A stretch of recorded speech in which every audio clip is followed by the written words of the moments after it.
Eu convido os irmãos a abrirmos juntos a palavra de Deus no Evangelho de Mateus, Mateus capítulo de número 1.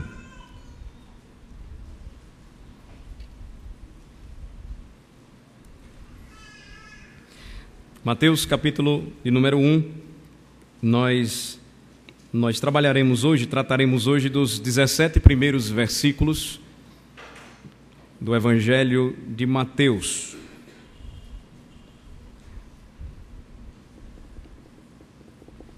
Você pode estar pensando como é que o pastor vai pregar hoje. Um grande desafio para nós. Mateus, capítulo 1, dos versículos de 1 a 17. Nós vamos ver que nós podemos aprender muito mais sobre genealogias do que podemos imaginar. Muito bem. Mateus 1, de 1 a 17, e assim diz a palavra do Senhor. Eu peço a atenção dos irmãos para a leitura que irei fazer.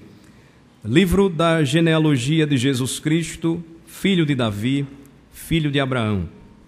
Abraão gerou a Isaque, Isaque a Jacó, Jacó a Judá e a seus irmãos.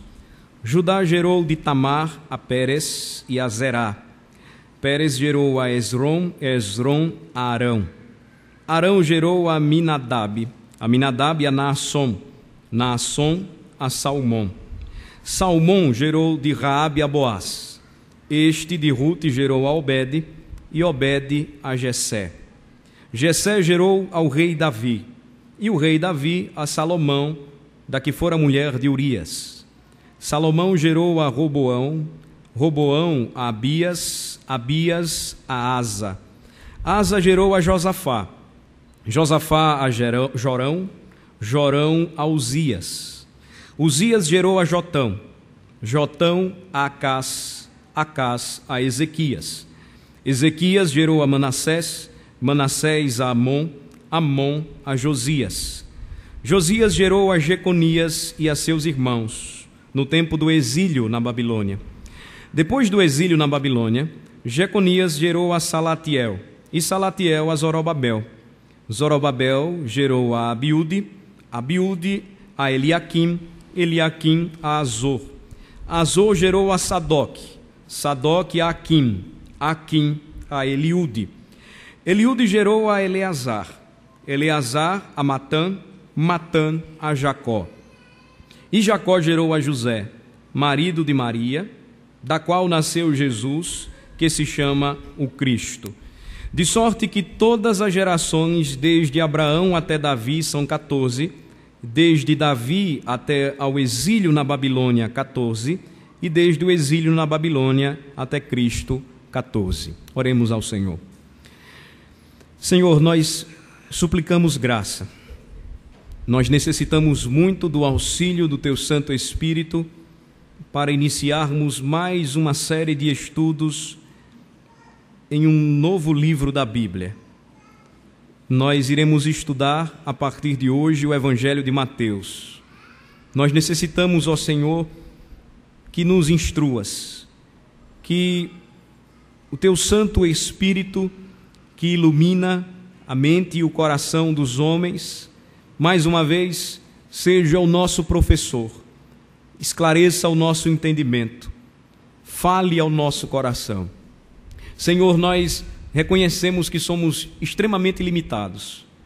Nós temos uma concentração muito baixa. Nós temos dificuldades de transmissão de ideias, de comunicação. Nós temos uma natureza que originalmente resiste a tudo aquilo que diz respeito ao Senhor. Mas temos a Cristo, ó Pai. Ele nos deu uma nova vida. Ele nos deu um novo coração. Ele fala através da palavra e do Espírito, até mesmo aquele que está crescendo na fé, até mesmo a criança que começa a engatinhar, a dar os primeiros passos e a conhecer uma vida dentro e debaixo da Tua aliança, Senhor.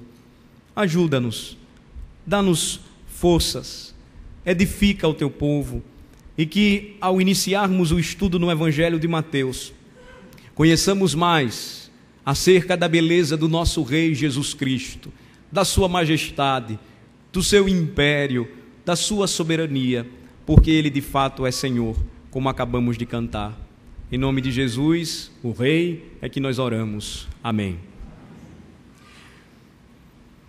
Para nós, leitores modernos, parece que Mateus escolheu uma forma muito estranha de iniciar o seu evangelho, porque ele apresenta de início uma longa lista de nomes, e esta lista de nomes, sejamos honestos, ela é extremamente cansativa para o leitor moderno das Escrituras. Quem nunca se deparou com as genealogias da Bíblia, com essas listas de nomes e foi tentado a pular?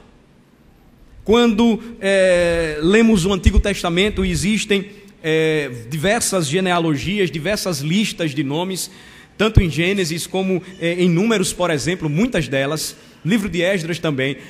Nós temos a tentação de pular. Senhor, será que é tão necessário lermos estes nomes? Será que é tão importante para nós perdermos tempo? Olha, nós queremos continuar, nós temos um propósito de ler a Bíblia o ano todo, será que vale a pena? Para nós parece estranho, soa estranho. Entretanto, para um judeu, esta era a forma mais natural e mais interessante, mais essencial de se iniciar a história de vida de alguém. Quer fosse ele poderoso ou não, quer fosse ele alguém de destaque na sociedade judaica ou não. Os judeus, eles tinham um grande interesse por genealogias. E nós precisamos lembrar que Mateus, a história bíblica não fala muito a respeito deste homem que foi apóstolo.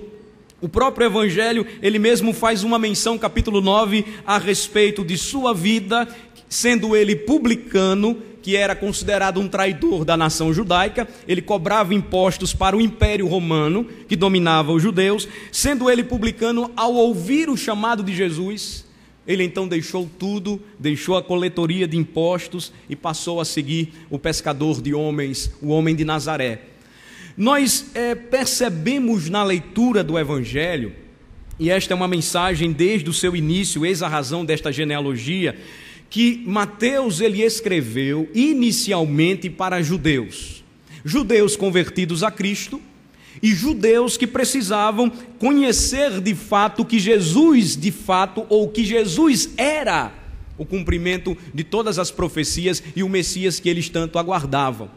De modo que, meus irmãos, porque os judeus tinham tanto interesse em genealogias, Mateus ele não poderia começar de maneira diferente o seu evangelho. E como é que ele começa? Olhem novamente comigo para o versículo de número 1. Ele começa dizendo, livro ou o livro da genealogia ou da geração de Jesus Cristo. E ele vai tomar uma frase muito comum, com a qual os judeus eles iniciavam o relato histórico de suas vidas, a descrição da linhagem de uma pessoa, e ele vai então apresentar aos seus primeiros leitores, aos leitores originais, quem é Jesus. Quando nós queremos falar a respeito de nós mesmos ou queremos descrever alguém, o que é que normalmente nós fazemos? Nós procuramos as suas origens. Nós não somos muito afeitos a árvores genealógicas, mas apenas em nossa própria conversação, rapidamente nós começamos a descrever quem são os nossos pais, os nossos avós, bisavós, mas porque nós não temos esta genealogia, nós nos perdemos e esquecemos. No máximo, nós lembramos dos tataravós. Mas numa simples conversa, quando queremos falar a respeito de alguém, ou quando queremos falar a respeito de nós mesmos, nós apresentamos as nossas origens. Para o judeu, que considerava isto muito mais importante do que nós, que tinha grande interesse em árvores genealógicas, Mateus então, ele fala que Jesus era aquele que haveria de vir e que descenderia de uma linhagem real, a linhagem do rei Davi.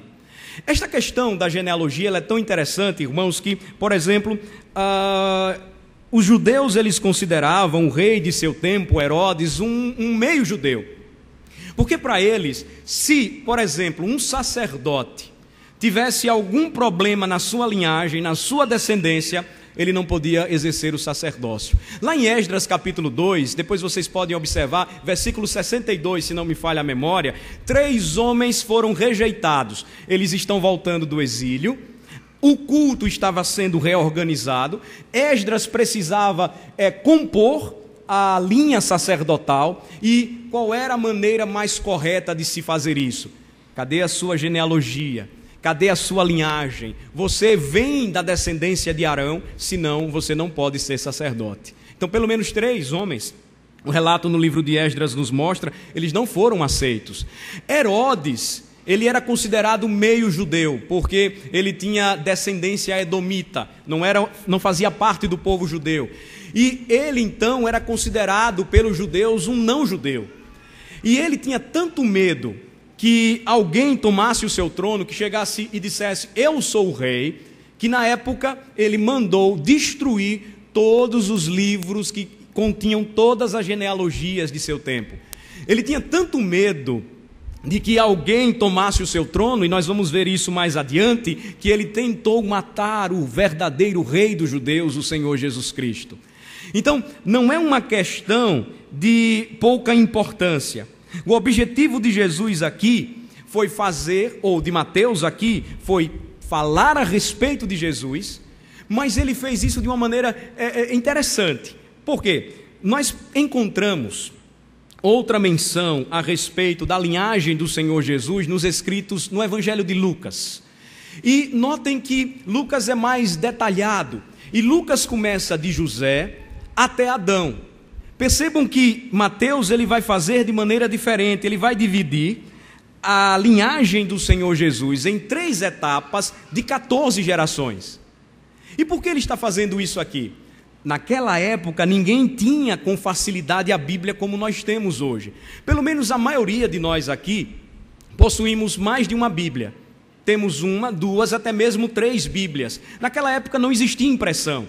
Então, como é que eles guardavam as escrituras? Eles guardavam a escritura ou as escrituras na memória.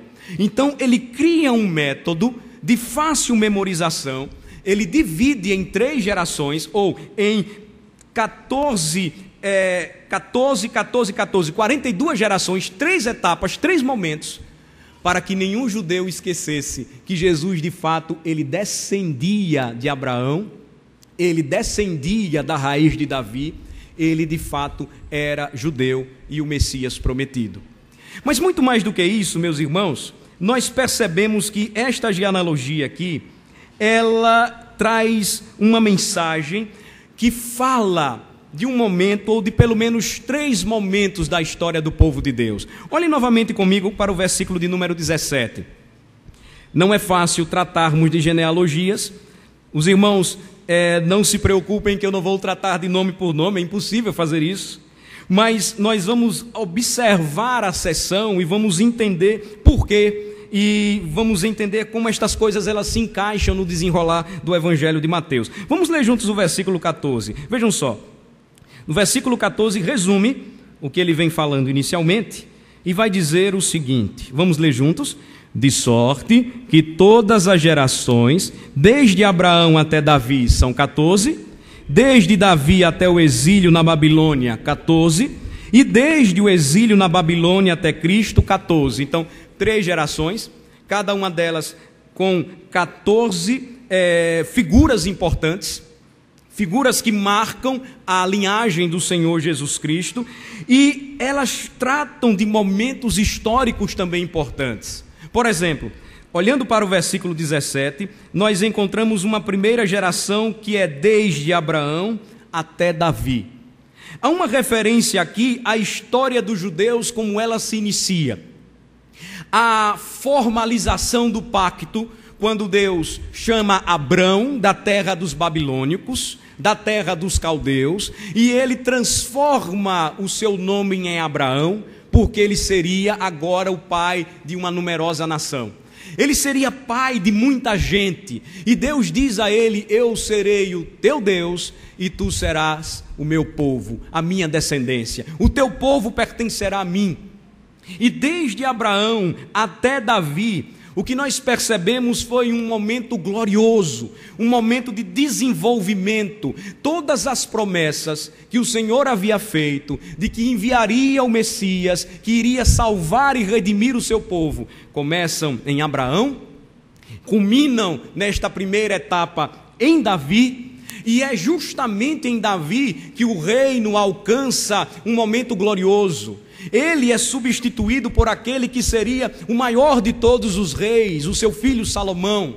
No reino de Salomão, a glória, a expansão, a riqueza, o poder se tornariam muito mais conhecidos.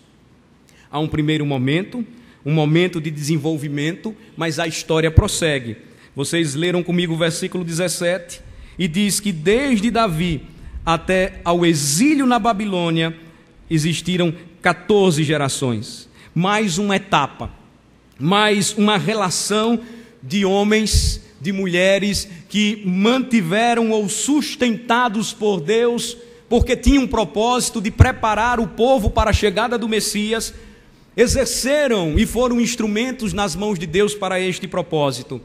Mas é justamente neste período que nós percebemos que o desenvolvimento, que alcança um período e um momento glorioso, ele começa a entrar em declínio. Então, o reino, ele se desenvolve, o povo se desenvolve e alcança o reino entra em decadência, e a descrição da genealogia mostra isto. A partir de Roboão, o reino se divide, e então declínios, a queda e o afundamento do povo é gritante, principalmente no reino de Israel. O reino de Judá tem momentos de fidelidade, momentos de vacilação, e o Senhor, ele continua e segue a escrever a sua história nas entrelinhas da história do seu povo, e este momento aqui traz ao povo vergonha, tragédia, desastre para a nação israelita, porque Deus nunca abandonou o seu povo e a sua aliança, mas o povo foi rebelde e se afastou do Senhor. Aí nós encontramos uma terceira seção, que continua a história do povo de Deus. No final do versículo 17 diz que desde o exílio na Babilônia até Jesus Cristo, mais 14. E aí nós percebemos que Jesus Cristo, ele é o ponto, ou ele é a chave daquilo que Mateus queria dizer ou descrever. Porque nos dias do nosso Senhor Jesus Cristo, o povo estava numa situação de total submissão. Eles haviam desobedecido o Senhor, eles haviam sentido o peso da mão do Senhor, e não é sem razão que após Malaquias, 400 anos sem profecia, agora nós abrimos a Bíblia e começamos a ler o Evangelho de Mateus. Quando termina o livro de Malaquias, há uma descrição a respeito da lei do Senhor. Voltem rapidamente aí, nós temos apenas uma página dividindo os dois livros. No capítulo 4, versículos de 4 a 5, o que é que nós lemos juntos? Capítulo 4 de Malaquias, versículos de 4 a 5, há uma exortação do profeta. O Senhor fala ao povo, e o que é que nós encontramos? Vamos ler? Lembrai-vos da lei de Moisés, meu servo, a qual lhe prescrevi em Horebe para todo Israel, a saber, estatutos e juízos. Eis que eu vos enviarei o profeta Elias, antes que venha o grande e terrível dia do Senhor. Ele converterá o coração dos pais aos filhos, e o coração dos filhos a seus pais, para que eu não venha e fira a terra com maldição. Há uma profecia final que diz que o Senhor então prepararia o caminho para a chegada do seu filho. Ele prepararia o caminho para a chegada do verdadeiro rei. Davi, como rei, ele não alcançou a glória completa. Salomão também não conseguiu isso. Eles apontavam para o Messias prometido, e o que nós observamos aqui é que Mateus ele começa dizendo o seguinte: vocês lembram a última vez que o Senhor falou ao povo? Vocês lembram o último livro que fechou o cânon do Antigo Testamento? Vocês lembram em que situação de ruína o povo vivia, e nós hoje somos fruto desta situação? estamos sendo subjugados por um reino pagão, estamos ainda confusos e sem entender que o Messias de fato veio. E aí ele diz, ou ele escreve, e ele registra, ele relata aquilo que representou as 3 etapas significativas da geração israelita, mas que também representariam as 3 fases da história espiritual da humanidade. O que nós percebemos aqui é que o homem ele foi criado para o louvor da glória de Deus, mas porque se afastou do Senhor, porque desobedeceu ao Senhor, ele então passou a experimentar um estado de total alienação. Abraão foi chamado, uma promessa foi dada, um povo foi separado, o Senhor falava com eles, ou falava com este povo. O Senhor estava sempre ao seu lado, conduzindo, guardando. Mas os reflexos desta triste história espiritual da humanidade sempre refletiam na vida dos homens, dos sacerdotes e dos reis. Os homens então perderam a comunhão com o Senhor, sendo criados para viver em intimidade com Deus, tendo nascido para reinar, estavam agora vivendo uma vida de total morte e escuridão espiritual. O Senhor então providencia algo extremamente importante ao homem que perdeu a sua glória e grandeza sobre a criação. Ele envia o Redentor como cumprimento de uma promessa gloriosa. Vejam só e leiam comigo o versículo de número 1. Nós lemos o 17, vamos subir agora e ver um detalhe importante de como Mateus inicia a sua genealogia. Ele inicia dizendo o seguinte, versículo de número 1. Vamos ler? Livro da genealogia de Jesus Cristo, filho de Davi, filho de Abraão. Filho de Davi, filho de Abraão. É assim que a genealogia do Senhor Jesus Cristo, ela é apresentada aos judeus. Agora, antes disso, o nome dado ao Senhor Jesus Cristo, ou o nome dado ao Filho de Deus, Jesus, tinha um significado todo especial. Ele, na realidade, era o resumo do nome que nós conhecemos no Antigo Testamento, Josué, que quer dizer o Senhor é salvação. Jesus, então, sendo uma abreviatura ou um resumo deste nome, seria, segundo a descrição, aí capítulo 1, versículo 21, aquele que iria salvar, lá no final, o seu povo dos pecados deles. Leiam comigo o versículo 21 e vejam que bonito é o nome de Jesus. Vamos ler. Ela dará à luz um filho e lhe porás o nome de Jesus. Por quê? Porque ele salvará o seu povo dos pecados deles. Jesus quer dizer Salvador ou aquele que salvará. Então, a genealogia do Salvador é descrita aqui, mas o seu nome, ele é acompanhado de uma titulação. O seu nome é acompanhado de um ofício. Jesus, ele aqui é descrito por Mateus como aquele que veio para salvar o seu povo, e ele é chamado o Cristo, que é a mesma palavra, ou é a palavra grega que traduz a palavra hebraica Messias, ungido, separado por Deus, aquele que recebeu um ofício celestial da parte do Pai. Ele veio para salvar e ele tinha consigo o título, a prerrogativa, o poder, a glória, a natureza, a missão de redimir, de libertar o seu povo dos seus próprios pecados. Mas ele completa, versículo de número 1, dizendo que esta geração, esta genealogia, esta árvore genealógica, ela fala a respeito da descendência do Filho de Deus, do Cristo homem. Obviamente, nós sabemos que ele já habitava na eternidade com o Pai, mas em um acordo eterno com o Pai, na plenitude dos tempos, ele vem ao mundo e ele encarna. E ele recebe um título segundo Mateus, descrito ou chamado filho de Davi. É uma das expressões mais bonitas que nós encontramos na Bíblia. O cumprimento de uma promessa que é dado aqui enfatiza que Jesus era o filho de Davi.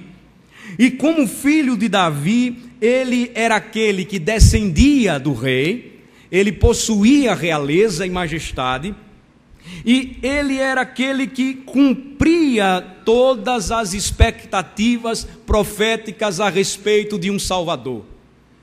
Isto é tão importante, irmãos, isto é tão sério, que, por exemplo, quando o cego, um dos cegos ele foi curado, após a cura deste homem, uma cura silenciosa, algumas pessoas, está em Mateus capítulo 12, recomendaram a ele, vai ver se ele é o filho de Davi. Quando aquela mulher em Tiro e Sidom, ela pediu para o Senhor curar a sua filha, ela o chamou filho de Davi. Quando o cego de Jericó, ele ouviu um grande trote de uma grande multidão que se aproximava, ele mesmo começou a clamar, filho de Davi, tem misericórdia de mim. De modo que, corajosamente, Mateus aqui, ele não está apenas descrevendo um homem qualquer, ele está falando a respeito do Salvador, seu nome é Jesus. Ele está falando a respeito do Cristo, ungido de Deus, o que tem todo o poder, por isso glória ao seu nome. Ele é chamado filho de Davi. E ele completa e diz, ele também é chamado filho de Abraão. Porque os judeus, eles acreditavam que a sua linhagem estava tão ligada a Abraão, que eles mesmos não poderiam tolerar, ou ao menos ouvir alguém falar a respeito do Messias, se este não tivesse uma ligação importante com Abraão, conhecido como pai da fé. Mas o próprio Senhor Jesus Cristo os confrontou muitas vezes, e disse que ele possuía esta descendência, mas muito além do que esta descendência. Certa vez afirmou, antes que Abraão existisse, eu sou. Antes que Abraão existisse, antes que esta minha própria genealogia terrena existisse,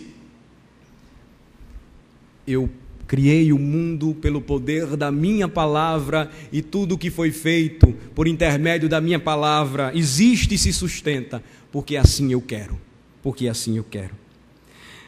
Esta passagem ela também enfatiza que Jesus é o cumprimento das profecias, e nós já falamos um pouco disso. Aqui nós precisamos determinar ou concluir algo importante a respeito da palavra profética. O meio evangélico atual tem tomado a palavra profecia como algo que diz respeito a adivinhações, e as adivinhações elas não são bíblicas, elas são condenáveis. O meio atual considera a profecia e não entende a profecia, conforme nos diz a Escritura, como a palavra que nos revela esta mensagem a respeito de Jesus, que historicamente veio ao mundo e encarnou para salvar o seu povo. Infelizmente, o meio evangélico atual considera a profecia muito mais um meio pelo qual os homens são entretidos, ou simplesmente um objeto pelo qual eu uso e jogo com as pessoas, e trato ou uso a palavra de Deus por simples trivialidades ou bobagens. Mas o que nos diz a Escritura a respeito da profecia é que há um propósito. Deus, Ele não nos fez, Ele não nos criou, e Ele nos soltou no mundo para que buscássemos e andássemos numa estrada sem nenhum fim. Mas Ele apresentou as profecias a respeito do Senhor Jesus Cristo, todas elas muito bem ditas, preditas e determinadas, para que no decorrer da história todas elas fossem cumpridas, Deus não nos deixou sem um caminho certo, mas Ele nos deu o caminho, e o caminho é Jesus. O caminho é Jesus. O Senhor mesmo, Ele mostra que quando propõe certas coisas, e nós encontramos isto nas Escrituras Sagradas, estas coisas elas acontecem. Este é o sentido da profecia. O sentido da palavra profética é olharmos para uma passagem como essa, que muitas vezes não traz brilho nem atenção para nós, que muitas vezes não nos traz prazer ou desejo de compreender o porquê destas coisas. E quando nós olhamos para esta passagem, olhamos para o todo da revelação das Escrituras, nós entendemos que Deus preparou tudo, que Deus desde o princípio disse que iria fazer isto, e Ele cumpriu. E eis a razão pela qual nós estamos aqui, e louvamos pela fé o nome do Filho de Deus. O seu nome é Jesus Cristo. Há uma aplicação para nós, e eu penso que esta aplicação ela é final.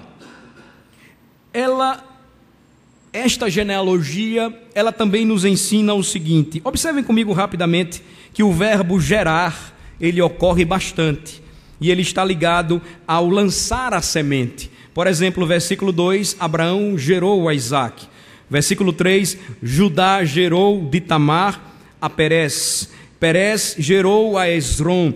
Arão gerou a Aminadab, e assim vai. O sentido de gerar aqui é de prover descendência, é de lançar a semente e gerar então uma descendência. Agora, foquem os seus olhos para o versículo de número 16. O versículo de número 16 traz o verbo gerar, mas notem que na sequência ele não se aplica a Cristo Jesus. Vamos ler juntos o versículo 16? E Jacó gerou a José, marido de Maria, da qual nasceu Jesus, que se chama o Cristo. Daí está a grande beleza desta genealogia, que é totalmente diferente das demais. Ela começa semelhante. Homem gerando filhos, e filhos gerando filhos, e filhos gerando filhos dos filhos dos filhos. Mas quando nós chegamos na pessoa de Jesus, na pessoa gloriosa de Jesus, ele teve um pai terreno chamado José, mas José o amou e o adotou como filho e entendeu o propósito de Deus, porque José nunca o gerou. O texto diz que José é marido de Maria, e completa o texto, da qual nasceu Jesus. Maria tinha plena consciência de que o que estava nela foi gerado miraculosamente pelo Espírito Santo. Nas entrelinhas, irmãos, nós encontramos uma das doutrinas fundamentais da palavra de Deus e da igreja: o nascimento virginal do Senhor Jesus Cristo. Ele não foi gerado por homem algum.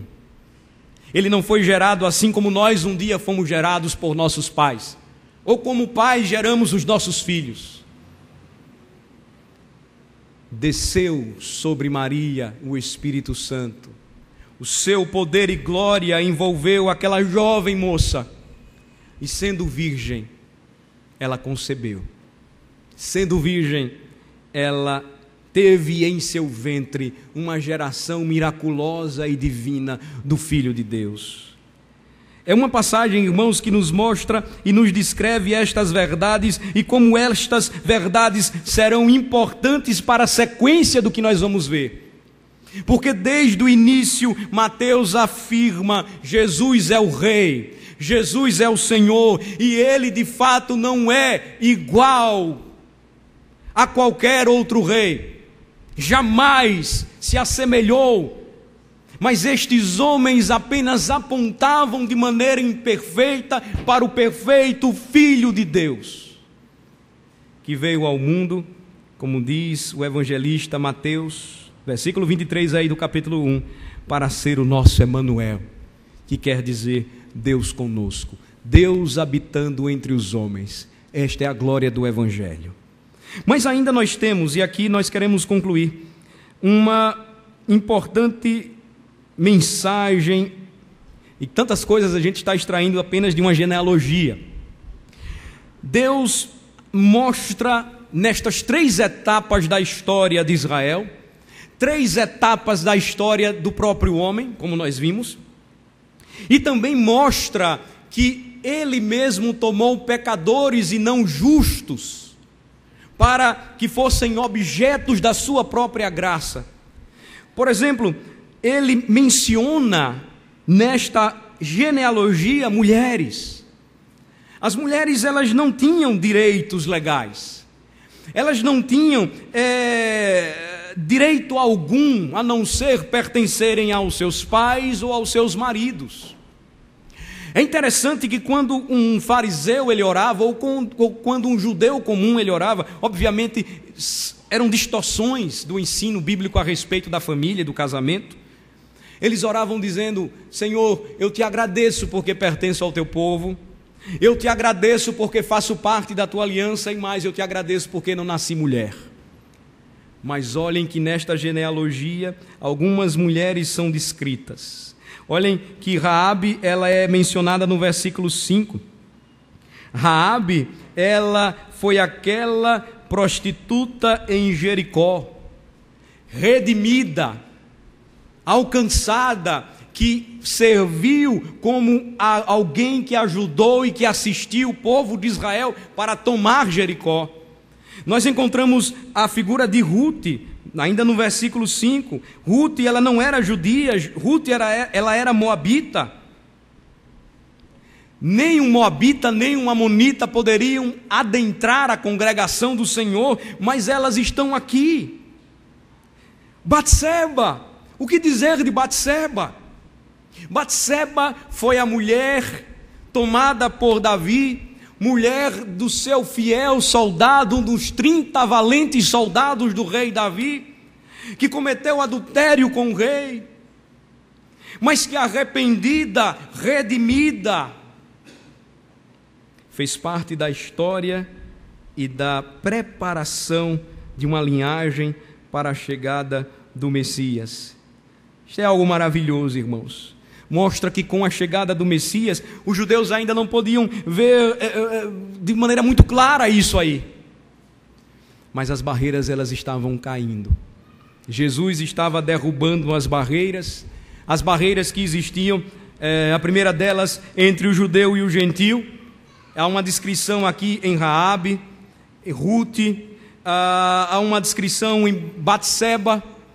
Deus então está derrubando as barreiras, Ele está restaurando pessoas.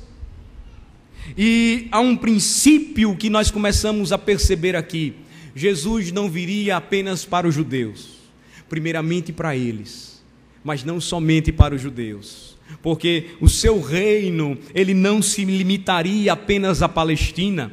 E por isso que um dos grandes enganos dos crentes nos dias de hoje, porque não compreendem a razão pela qual Jesus veio para redimir um povo para si, é estar peregrinando para Jerusalém, sendo rebatizados, trazendo água do Jordão, tomando a ceia na gruta onde supostamente o Senhor foi sepultado, pisando na terra, trazendo areia da terra que eles acreditam ser uma terra santa, enquanto se esquecem que esta terra é santa, porquanto aqui está o povo de Deus, e onde o povo de Deus se encontra, esta terra é santificada, esta casa é santificada, esta família é santificada.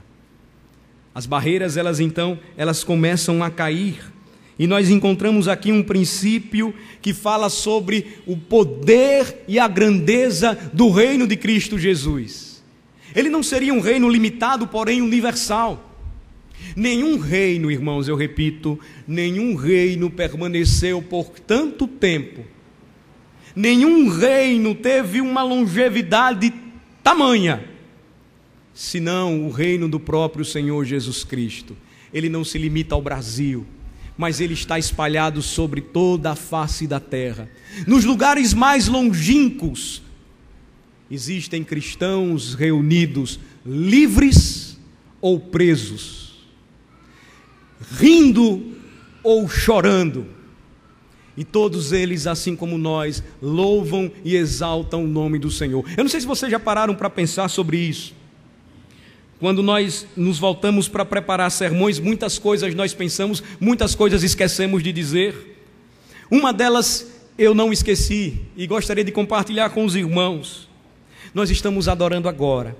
Nós paramos de adorar, outros irmãos continuam a adorar.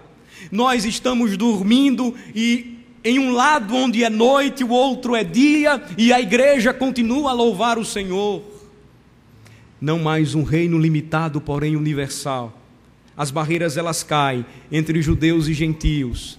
E aqueles, segundo as palavras do apóstolo Paulo, que andavam sem Deus e sem esperança no mundo, agora têm a verdadeira alegria em Cristo Jesus.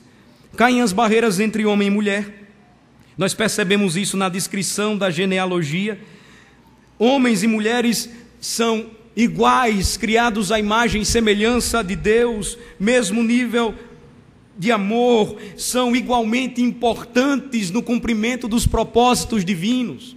Os papéis não se invertem, as posições de autoridade permanecem, mas o Evangelho, ele chega não somente para os homens, mas ele chega também para as mulheres. Em outras palavras, Deus ele enxerga homem e mulher como uma família, e o Evangelho então alcança um povo. É assim que nós devemos ver. Em último lugar, desaparece a barreira entre o santo e o pecador. Em outras palavras, a encarnação de Jesus, ela veio trazer para nós algo extraordinário. Vejam comigo o capítulo 9 do Evangelho de Mateus, e a partir do versículo 10, notem que Jesus ele foi alvo de críticas da parte dos religiosos de sua época, porque ele ia até os pecadores. Percebam, Jesus ele não fazia o que os pecadores faziam, mas ele ia e levava o seu evangelho, o seu amor aos pecadores. Então, a partir do versículo 10, notem bem o que diz a palavra do Senhor, prestem atenção. E sucedeu que, estando ele em casa, à mesa, muitos publicanos, judeus, que eram considerados traidores porque trabalhavam para Roma como coletores de impostos, e pecadores aqui, prostitutas, ladrões, pessoas marginalizadas pelos judeus, e existiam muitas, vieram e tomaram lugares com Jesus e seus discípulos. Ora, vendo isto, os fariseus perguntavam aos discípulos: por que come o vosso mestre com os publicanos e pecadores? Mas Jesus, ouvindo, disse: os sãos não precisam de médico, e sim os doentes. Ide, porém, e aprendei o que significa: misericórdia quero, e não holocaustos. Pois não vim chamar justos, e sim pecadores ao arrependimento. Algo marcante no Evangelho de Mateus será as muitas citações de Jesus da Bíblia que ele tinha em mãos, o Antigo Testamento. Todas elas falando a respeito de si mesmo. E ele mesmo mostra que a sua vinda, ela iria fazer com que desaparecessem estas barreiras. E ainda assim, ou ainda hoje, melhor falando, irmãos, esta é a incumbência, é a missão, é a responsabilidade que temos como crentes. Falamos muito e advertimos muito a igreja do Senhor de não se misturar com o mundo, de não permitir que o mundo entre na igreja com suas influências, pensamentos e valores. Mas nenhum crente é chamado para viver numa clausura, para viver em um monastério. Todos nós somos chamados para fazer brilhar a luz do Evangelho e mostrar que estas barreiras elas são quebradas quando alguém ouve de Cristo, conhece a voz de Cristo, se arrepende dos seus pecados, crê nele e é salvo. Esta é a mensagem, irmãos, de uma genealogia aparentemente simples, mas que nos fala de um rei glorioso. Nunca desprezemos aquilo que está na palavra de Deus. Fui tentado e fiz isso muitas vezes. Nunca desprezemos de passagens que parecem simples ou até mesmo são desafiadoras para nós, porque elas sempre nos revelarão a sabedoria, o amor e a misericórdia de Deus em nos revelar Jesus Cristo. E é a Jesus que nós devemos servir e amar. É a Jesus que nós devemos devotar toda a nossa vida e compromisso. É a Jesus que você nesta noite se ainda não havia ou não tinha conhecido um pouco mais deste maravilhoso homem-Deus, é a Ele que você deve entregar a sua vida, arrependido de seus pecados, crendo nele e sendo salvo. Vamos orar. Senhor, nós te agradecemos, porque é sempre desafiador para nós estudarmos as Escrituras e não somente comentarmos coisas a respeito delas,